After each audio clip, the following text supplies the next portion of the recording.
So this video is going to be going over the 10 things I wish I knew when I started my permanent lighting business. So buckle up. It's going to be a quick but insightful video on the pros and cons, the good and the bad, what to do when you start in this industry.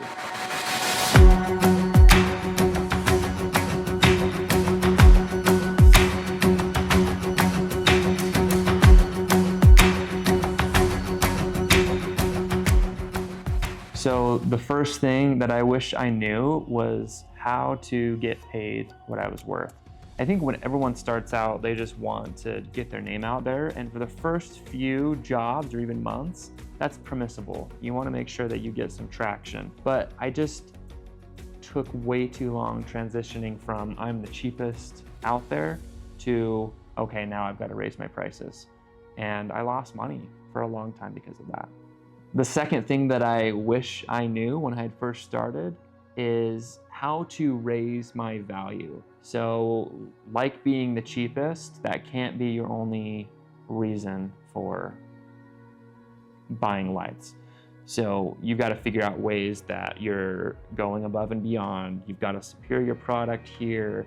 You are good at customer service. So you can always level up the value without taking down the price. And in fact, as value goes up, the price is going to make a lot more sense. So a lot of times when people are buying lights, they're not so shocked about the price as they're not really lining it up with the value. So the third thing I wish that I knew when I first started out is how to network and get involved in the community. Because especially with a local service-based business, you want to make sure you're meeting people, you're going out into the community and not just networking online, but actually shaking hands with homeowners, going to parades or farmers markets or home shows, which are really, really good for this industry. That's just going to increase your network, it's going to increase your sales, and it's always a good thing. The fourth thing would be how to work with distributors, how to get good pricing on the product without being pushy or rude, because it can just seem like a transaction sometimes where it's like, I need this and I need it at the cheapest price. And oftentimes it's all about the relationship. I just wish I knew that you can make suggestions and get new products and change things, and you don't have to be fighting with them on price all the time. Oftentimes, you get what you pay for. So if you want a high quality product, you're gonna pay a little bit more for it. Number 5 is how to be a giver and not just a taker. And I'm still working on this one today, but it's starting to shift from what can you do for me, and now it's turning into what can I do for my community? How can I help others? How can I be someone that adds value instead of just receives money, right? And by doing that, you just create this abundance mentality, which raises all ships, right? Number 6, profit is more important than revenue. Figuring out not just how to cut costs, but also to increase your profit. Not just about how much money comes in, but how much you're keeping at the end of the day. Because it's a really cool metric, especially in the home service industry, to say, oh, we did this much in revenue, which is a good metric of how you're doing. But I know people, I personally was that person that just was losing money every single month, and it's not really doing much for you. So once you get to a point where you're rolling and picking up some momentum, make sure that you're prioritizing profit. So most people should, in the industry, become profitable after the first 6 months. I mean, even sooner if you're really good at what you're doing, but there's just a lot of startup costs, and that's usually the time when you start to make a little extra left over.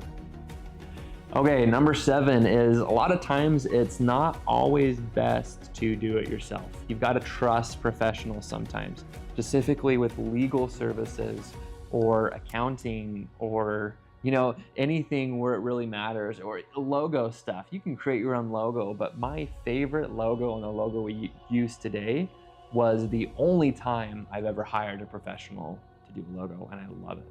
Same with legal stuff. I used to do all my legal stuff and set up my LLCs and formations.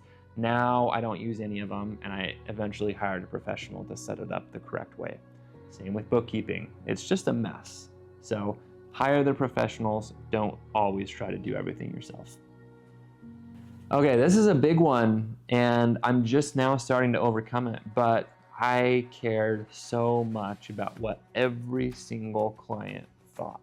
And I have a minority, I'd say maybe 5% of my clients, that they just are negative Nancy's, and they complain, and I took it personally. So I think I'm doing something wrong, or I'm a bad person, or this product isn't as good as I thought. When in reality, it was all there, and they are just complaining. So not everyone's gonna be happy. You gotta make sure that you're taking the feedback that's actually helpful, and that usually comes from happy clients. So don't care what everyone thinks. Number 9 is thinking that you're the only one that can do what you can do. Not hiring sooner was my biggest downfall, and that meant 2 years, 3 years of me just slaving away 12-hour days working on lights because I felt like hiring was too difficult and everyone doesn't understand and I'm the only one that can do it this way. And yeah, quality dips for a little bit while you're training new people, but there's often times when you're surprised by your employee and they do a lot better job than even you could. So that's number 9. Last but not least is don't try to be like everyone else. In the beginning, copying works. You can just follow a model, but you've got to get to a point where you just are yourself. And sometimes people get that sooner than later. For me, I think we're getting there to where we have a very unique branding. We've got a unique product in a lot of ways, and our social media as well. So eventually you just got to rip the Band-Aid. Become your own person, your own company with your unique offering. Don't just try to be like everyone else. Comparison is the thief of joy.